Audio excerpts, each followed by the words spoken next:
মিনমিন আর মৃন্ময়ী হরিণ রে বাদাম খাওয়াচ্ছে। 20 টাকার বাদাম খেয়ে ফেললো এদিকে। হ্যাঁ, খাও খাও খাও খাও।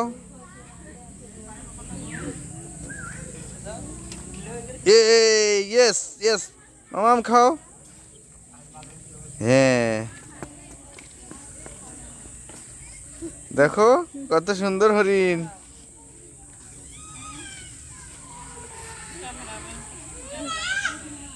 মিনমিন আর মৃন্ময়ী আর মেহা দুজন হরিণকে বাদাম খাওয়াচ্ছে।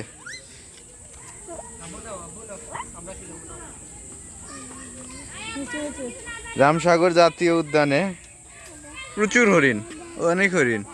এখান থেকে চিড়িয়াখানায় বা বিভিন্ন জায়গায় হরিণ সরবরাহ করা হয়।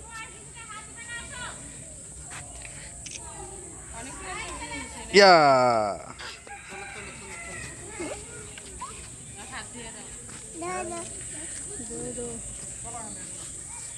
বিরান ভূমি, কোনো ঘাস লতা পাতা নাই। ওইটা হরিণের শেড, অনেকগুলো হরিণ ওখানে, 60-70টা হবে, ছোট ছোট বাচ্চাও আছে। মামা আরো খাওয়াবা, আরো খাওয়াবা। এদিকে হাই বলো, হাই বলো।